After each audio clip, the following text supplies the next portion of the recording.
everyone, welcome to the class, welcome to World Student Scope. My name is Amita Gaur and today we are back with part 2 of the chapter the Delhi Sultans. Already हमने part 1 इसका cover कर लिया है. 7th की history का chapter 3 पढ़ रहे हैं दिल्ली सुल्तान्स के बारे में. part 1 आप पहले जाकर देख सकते हैं.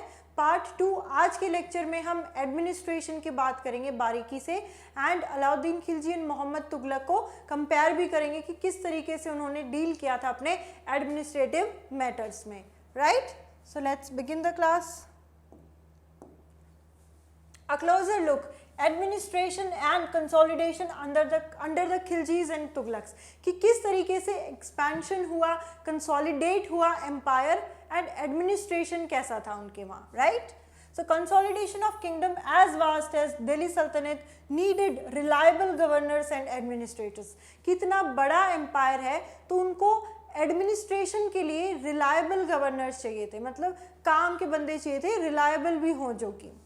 सो rather than appointing aristocrats and landed chieftains as governors, the early Delhi Sultans, especially Iltutmish, favored their special slaves purchased for military service called Bandagan in Persian. बहुत ही important यहाँ पे कॉन्सेप्ट क्या आता है. जैसे हमने स्लेव डायनेस्टी की बात करी, कुतुबुद्दीन ऐबक कौन थे? स्लेव थे मोहम्मद गोरी के. राइट, तो उन्होंने अपने स्लेव को एज किंग अपॉइंट किया. Are you getting the point? उस टाइम पे दिल्ली सुल्तान का जो पीरियड है उस टाइम पे ऐसा नहीं होता था कि राजा का बेटा राजा बनेगा. राइट, उस टाइम पे प्रेफरेंस जो थी एक सिस्टम में सब बना लिया था उन्होंने और इसको फॉलो भी किया.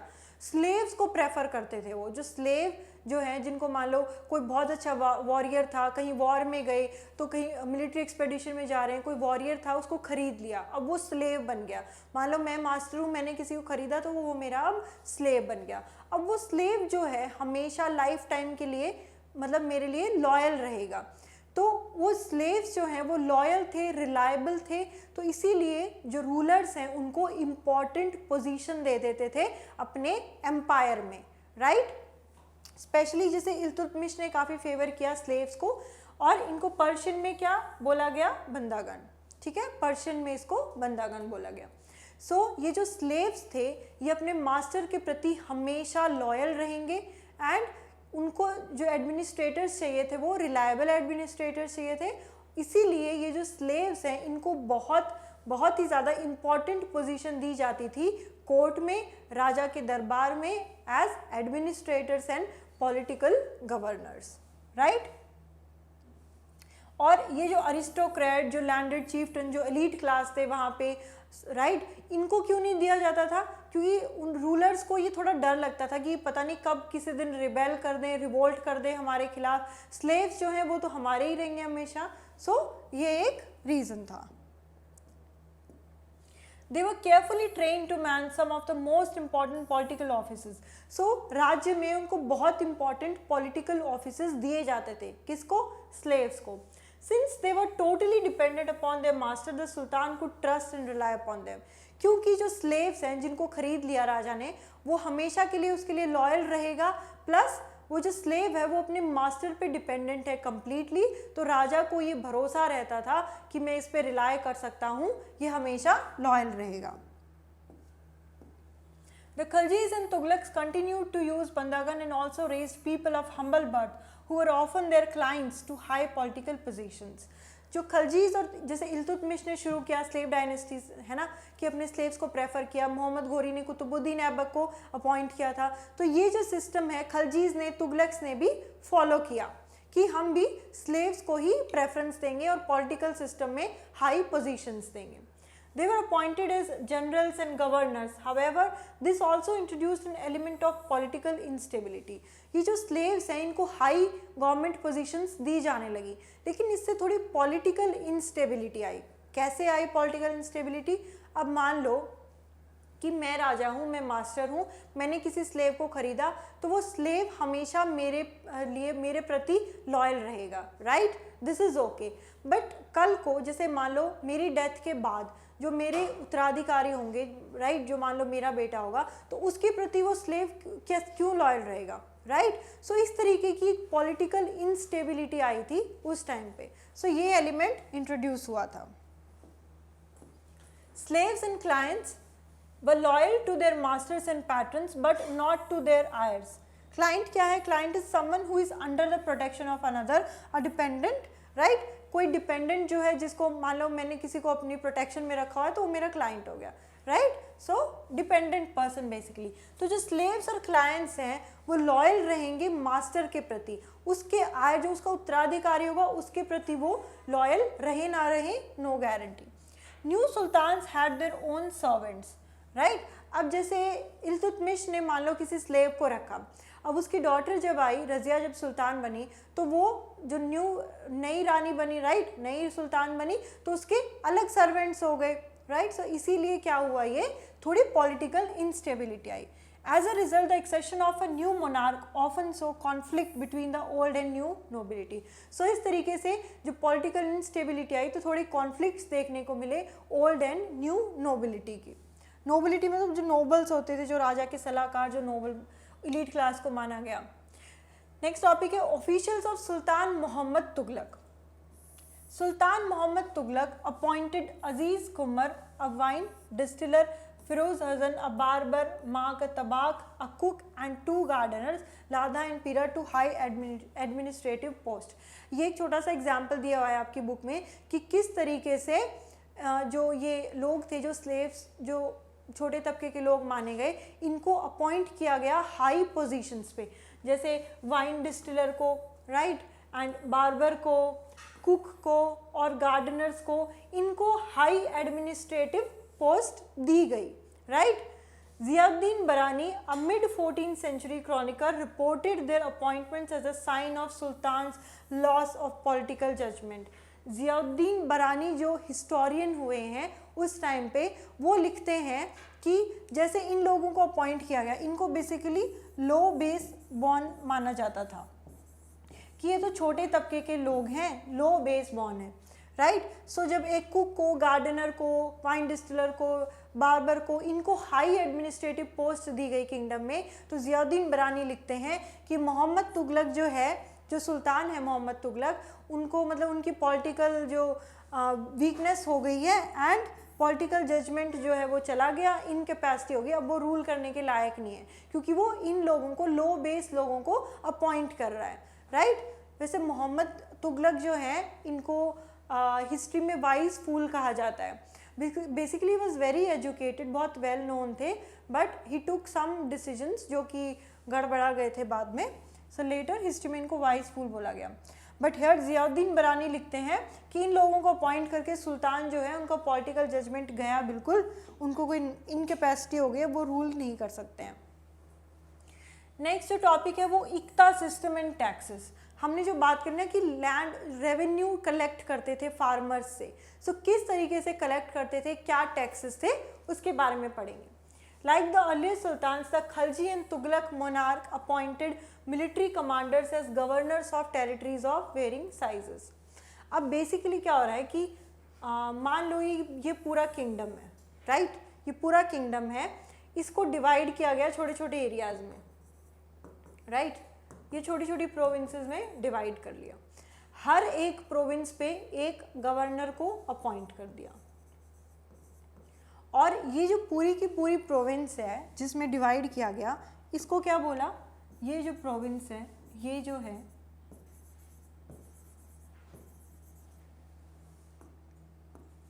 राइट, इन प्रोविंसेस को क्या बोला गया, इक्ता. क्लियर.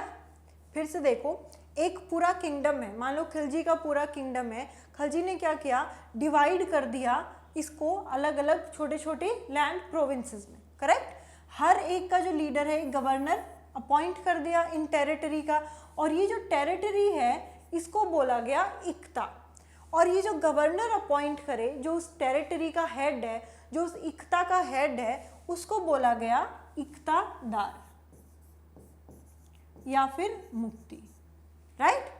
एक कंप्लीट मान लो एम्पायर है, उसको अलग अलग टेरिटरीज में डिवाइड किया, छोटी छोटी टेरिटरीज में टैक्स कलेक्शन के लिए. वो जो छोटी छोटी टेरिटरीज थी उनको इक्ता बोला गया, उसका जो गवर्नर था उस टेरिटरी का, उसको इक्तादार या मुफ्ती बोला गया, right. So these lands were called Ikta and their holder was called Iktadar or Mukti. The duty of the Muktis was to lead military campaigns and maintain law and order. तो ये जो मुक्ति या फिर इक्तादार हैं, जो मिलिट्री कमांडर थे, इनकी क्या ड्यूटी होती थी कि मिलिट्री कैंपेन्स को लीड करें, एक्सपैंड करना, कहीं मिलिट्री कैंपेन पे जाना है तो उसके लीडर होंगे और लॉ एंड ऑर्डर को मेंटेन करें अपने अपने इक्ता, अपने अपने एरिया में, right. In exchange for their military service, the Muktis collected the revenues of their assignment as salary. अब जैसे मान लो ये एम्पायर, यहाँ पे एक इक्ता है, राइट, ये दूसरा इक्ता, ये third, fourth, so on, many iqtas. अब ये जो इक्ता है, इससे जो रेवेन्यू कलेक्ट होगा वो किसकी रिस्पॉन्सिबिलिटी है? मान लो ये सारा का सारा यहाँ से जो रेवेन्यू है वो कलेक्ट हो गया, तो उसी में से एक पार्ट जो है वो उनकी सैलरी को जाता था। सैलरी क्यों दे रहे हैं? वो सुल्तान सैलरी देगा ना, जो इक्तादार है, जो मिलिट्री कमांडर है। क्यों? क्योंकि मिलिट्री कमांडर मिलिट्री कैंपेन्स को लीड कर रहा है, उस इक्ता को मेंटेन कर रहा है। सो ये जो रेवेन्यू कलेक्ट होता था उसी में से उनको सैलरी मिलती थी, right. Also they paid salary to their soldiers from these revenue. Soldiers की सैलरी भी इसी रेवेन्यू में से जाएगी और मिलिट्री कमांडर की सैलरी भी इसी रेवेन्यू से जाएगी। Control over Muktis were most effective. Their office was not inheritable, and if they were assigned iktas for a short period of time before shifting. अब मान लो कि किसी इक्तादार को अभी ये इक्ता असाइन किया है, राइट, थोड़े टाइम बाद इसको बोला गया कि आपका ट्रांसफ़र हो गया, आप इस इक्ता में आ जाओ, ठीक है। इस तरीके से बेटर एडमिनिस्ट्रेशन होता था।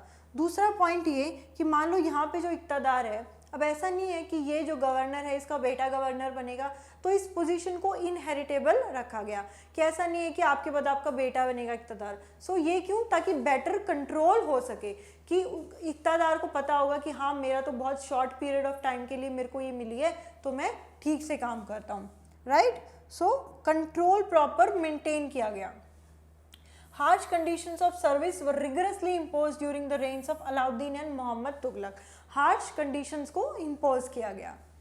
Accountants were appointed by the state to check the amount of revenue collected by the Muktis.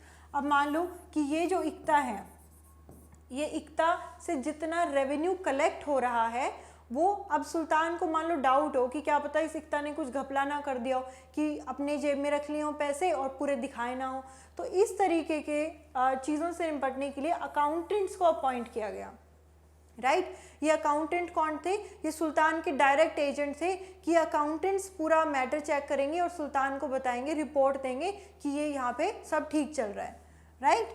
So accountants को अपॉइंट किया गया। Care was taken that the Mukti collected only the taxes, right? Only the taxes prescribed by the state and that he kept the required number of soldiers. इस बात का भी ध्यान रखा गया कि जो टैक्स कलेक्ट करना है वो जो ऑलरेडी प्रिस्क्राइब्ड है, मान लो 4 टैक्स हैं, तो वो कोई 5वां टैक्स ना कलेक्ट करे, अपनी मर्जी से कुछ ना करे, सिर्फ 4 टैक्स कलेक्ट करने हैं तो वही टैक्स कलेक्ट होंगे और उतने ही नंबर ऑफ सोल्जर्स को रखना है पर्टिकुलर इक्ता में, राइट। सो इस तरीके की रिग्रेस कंडीशंस इम्पोज की गई।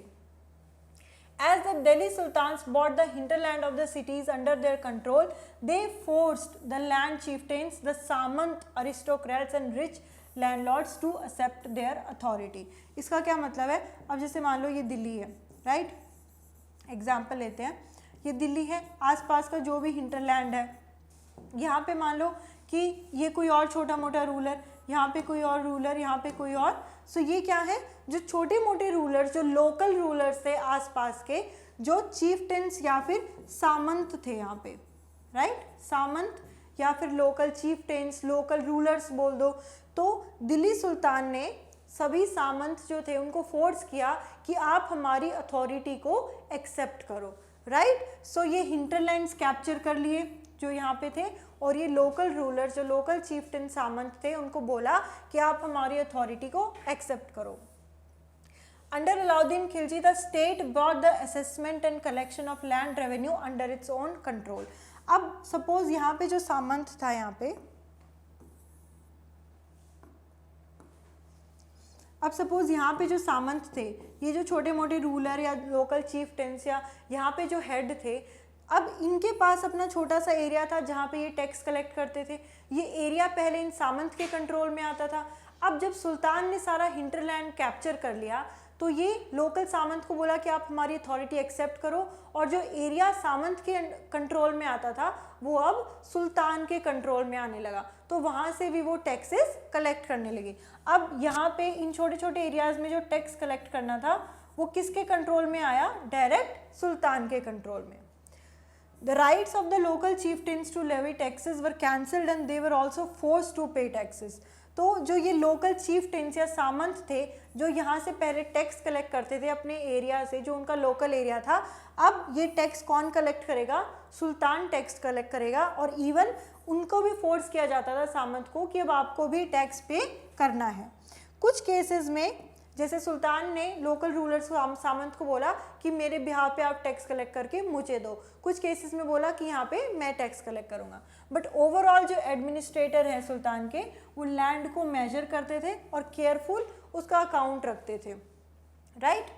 Some of the old chieftains and landlords served the sultanate as revenue collectors and assessors. तो कुछ chieftains और कुछ सामंत वहाँ पे revenue collector भी बन गए कि हम आपको कलेक्ट करके आपको दे देंगे। बट ओवरऑल एरिया किसके कंट्रोल में आ गया? अब सुल्तान के कंट्रोल में।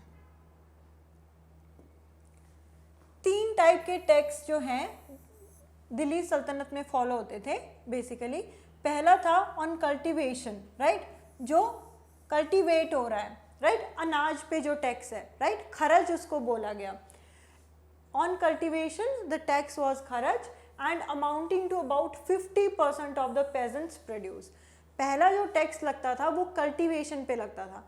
मान लो कि मैं एक किसान हूँ, मैंने 100 बोरी प्रोड्यूस की अनाज की, राइट, तो मैंने 100 बोरी जो प्रोड्यूस की उसमें से 50 बोरी तो टैक्स के रूप में पे करनी पड़ेगी सुल्तान को। क्लियर? तो इस तरीके का टैक्स होता था अनाज पे, उपज जो हो रही है बेसिकली कल्टीवेशन जो हो रहा है, राइट। 50% जो प्रोड्यूस हुआ उसका टैक्स पे करना पड़ेगा। दूसरा था कैटल पे। अगर आप कोई पशु रख रहे हो, गाय भैंस है ना, जो अगर आप कोई कैटल रख रहे हो तो उस पे टैक्स पे करना पड़ेगा। तीसरा था ऑन हाउसेस, घर पे टैक्स पे करना पड़ेगा। मान लो जिसका ज़्यादा बड़ा घर हुआ तो उसको ज़्यादा टैक्स पे करना पड़ेगा, राइट। सो हाउस पे टैक्स था, कैटल पे टैक्स था एंड कल्टीवेशन पे टैक्स था। It is important to remember that large parts of the subcontinent remained outside the control of Delhi Sultans, right? कि अगर बहुत distant provinces हैं जैसे दिल्ली से, और आप ये देखिए कि बंगाल को कंट्रोल करना कितना डिफिकल्ट है, right, it is very distant province. So ऐसा नहीं है कि सारा का सारा सबकॉन्टिनेंट ही जो है दिल्ली सुल्तान्स का पार्ट था। वेरी वेरी जो डिस्टेंट प्रोविंसेस हैं दे वर out of the control of Delhi Sultan. The Mongols under Genghis Khan invaded Transonia in northeast Iran in 1219 and the Delhi Sultanate faced their onslaught soon after. अब एक जो यहाँ पे डर है Delhi sultans को, जो लगातार उनको डर बना रहा था, वो था मंगोल इन्वेजन का, राइट। मंगोल्स कहाँ से थे? बेसिकली चाइना के ऊपर आप मंगोलिया रीजन देखते हो ना, चाइना की एक ट्राइब है बेसिकली मंगोल ट्राइब। सो वहाँ से ये लोग आ रहे थे एंड इनकी एक बहुत ही पावरफुल आर्मी थी और सारी जगह को ये धीरे धीरे करके कैप्चर कर रहे थे। सो अब हुआ क्या कि जैसे ये जो नॉर्थ वेस्ट वाला रीजन है, राइट, अब आप एक चीज देखिए कि जो सारे के सारे रूलर्स आए ये नॉर्थ वेस्ट रीजन से आए हैं। क्यों? क्योंकि ये जो नॉर्थ रीजन है हमारा, ये तो हिमालय से बाउंडेड है, राइट। सो हिमालयाज ने प्रोटेक्ट करके रखा था नॉर्थ बाउंड्री को। ये जो नॉर्थ वेस्ट बाउंड्री है इंडिया की, यहीं से मोस्टली सारे के सारे रूलर्स आते हैं। जैसे अगर हम दिल्ली सुल्तान्स की बात करें, टर्किश रूलर्स जो आए थे वो इसी रीजन से आए थे। अब मंगोल्स जो इन्वेड कर रहे थे वो भी इसी रीजन से इन्वेड कर रहे थे। सो एक लगातार ये एक डर बना रहा था दिल्ली सुल्तान्स को कि अगर मंगोल्स का इन्वेजन हो गया, इतनी पावरफुल आर्मी है, तो हम उनको कैसे डिफीट कर पाएंगे, राइट। सो ये एक दूसरा पॉइंट था। और उनका लीडर कौन था? मंगोल ट्राइब का चेंगिस खान। लेटर हम मुगल एम्पायर में पढ़ते हैं कि मुगल्स जो है रिलेटेड है चेंगिस खान से। Mongol attacks on the Delhi Sultanate increased during the reign of Alauddin and in the early years of Muhammad Tughlaq's rule. जो मंगोल्स के अटैक थे, मतलब ऐसा नहीं है कि एक बार अटैक हो गया और फिर छोड़ दिया, रिपीटेड फ्रीक्वेंट अटैक्स हो रहे थे। सो एक जो टाइम पीरियड था जिसमें अटैक्स हुए वो अलाउद्दीन खिलजी के टाइम पीरियड पे, दूसरा जो रूलर था मोहम्मद तुगलक। सो यहाँ पे आपकी बुक में भी एक कंपैरिजन टेबल दिया हुआ है। सो यहाँ पे हम कंपेयर करेंगे कि दोनों रूलर्स ने किस तरीके की स्ट्रैटेजीज अडॉप्ट करी एंड कैसे फेस किया इस सिचुएशन को जो कि मंगोल अटैक्स का था, right. This forced the two rulers to mobilize a large standing army in Delhi, which posed a huge administrative challenge.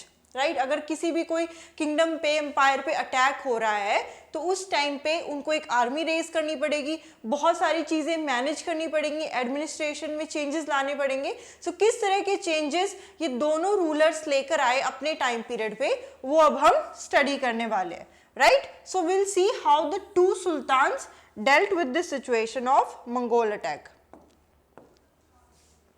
So एक जो टाइम पीरियड है वो अलाउद्दीन खिलजी का है, दूसरा जो है वो मोहम्मद तुगलक का है, राइट। सो पहला पॉइंट ये है कि Delhi was attacked twice in 1299 1300 एंड 1302 1303 as a defensive measure. Alauddin Khilji raised a large standing army.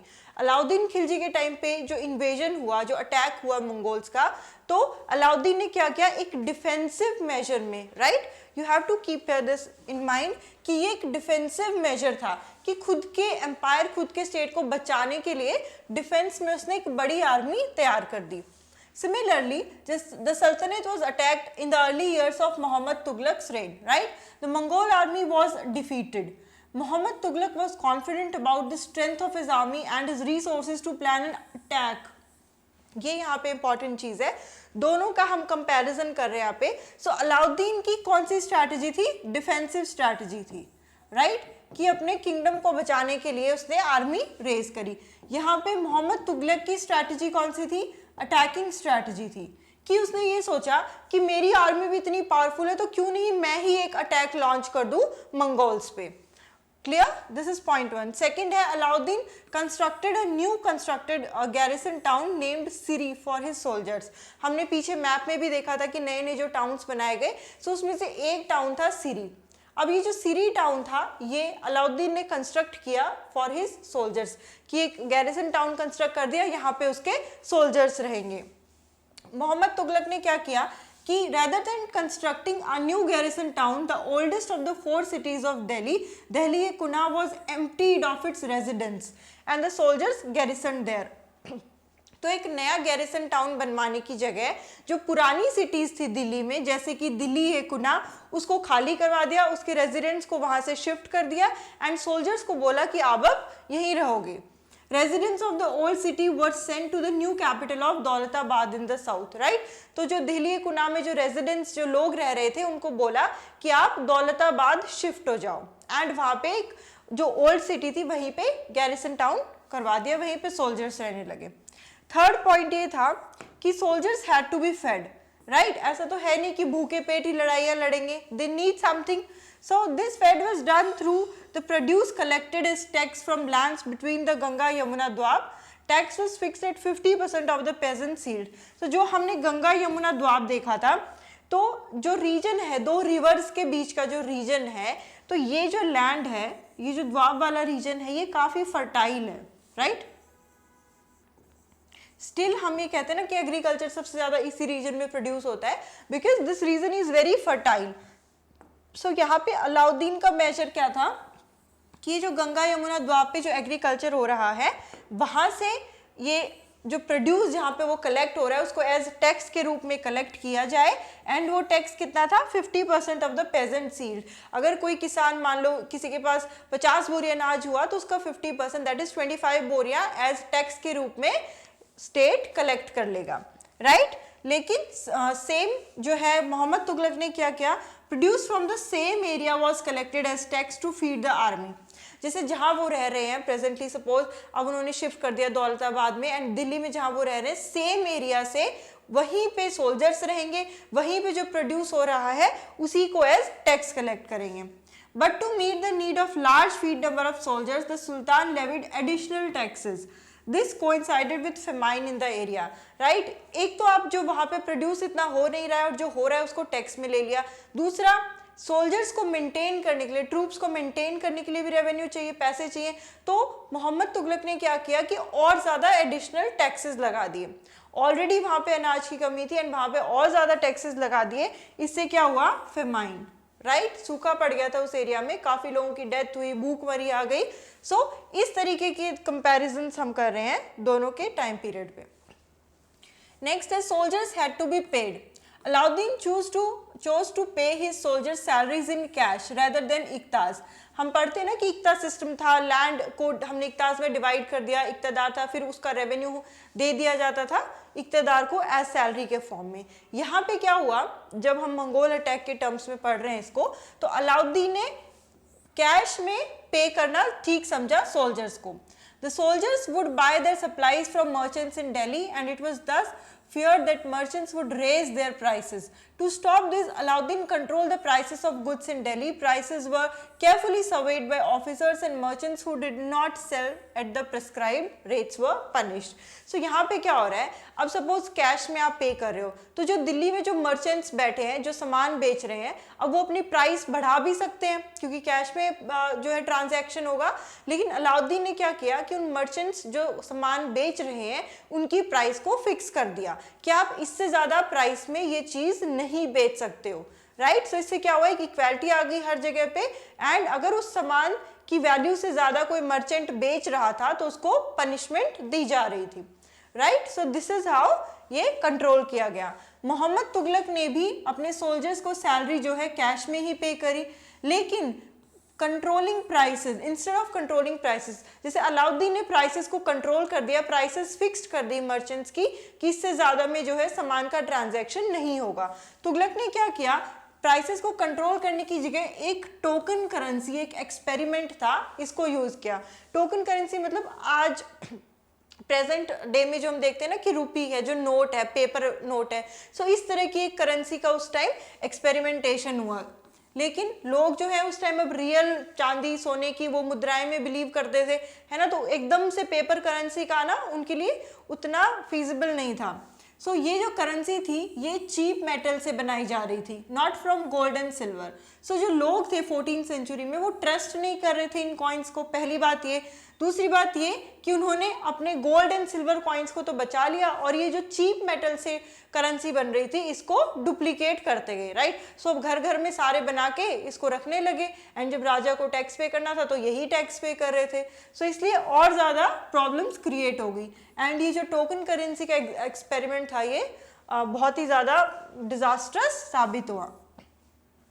Next जो पॉइंट है, Alauddin's administrative measures were quite successful and chroniclers praised his reign for its cheap prices and efficient supplies of goods in the market.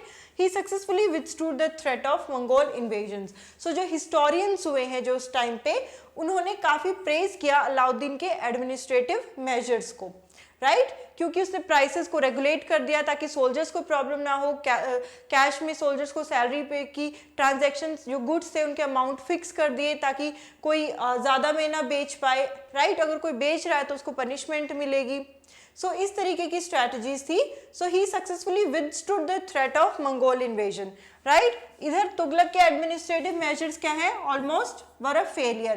पहले इसने लोगों को shift करा दिया दौलताबाद में, so again वहाँ पे जो लोग थे वो भी नाराज हुए, एकदम से उनको शिफ्ट करा दिया। गैरिसन टाउन जो है वहीं पे दिल्ली के कुना में एस्टेब्लिश कर दिया। लेटर टोकन करेंसी जैसा एक्सपेरिमेंट किया। जो कैंपेन था कश्मीर में वो भी डिजास्टर था।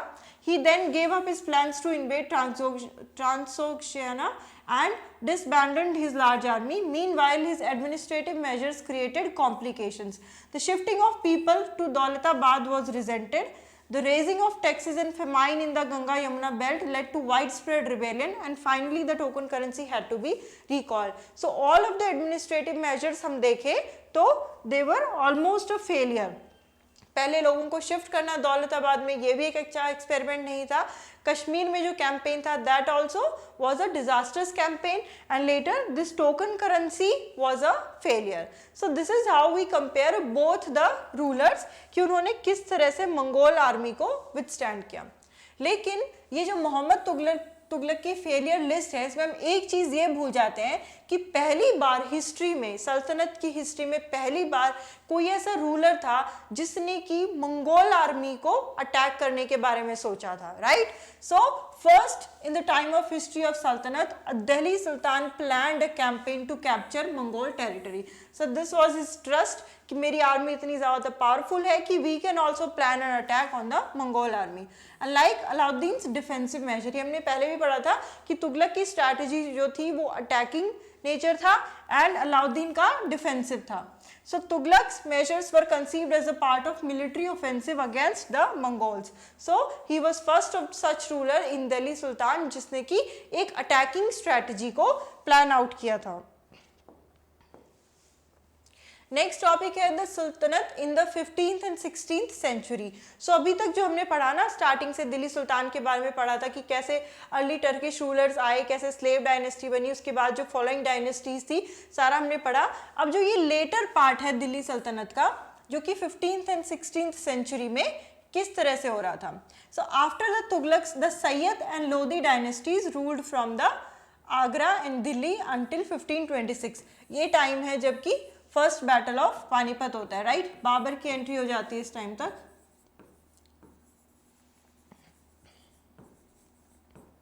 First battle of Panipat, right? So इस टाइम तक बाबर की एंट्री हो जाती है, मुगल रूलर्स की एंट्री हो जाती है.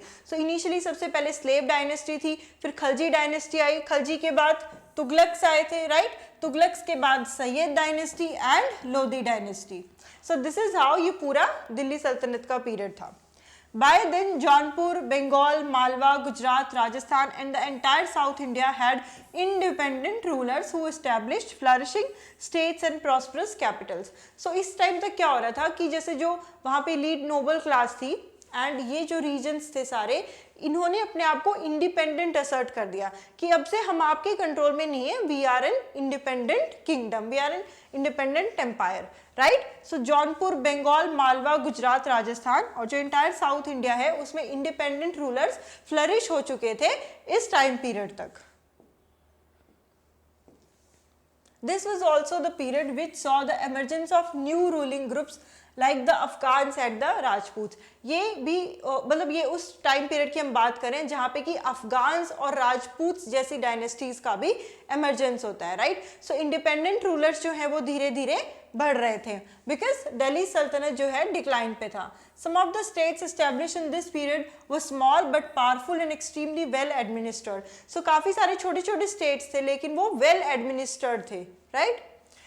शेर शाह सूरी, इनका टाइम पीरियड है 1540 to 45, started his career as a manager of the small territory for his uncle in Bihar and eventually challenged and defeated the Mughal emperor Humayun.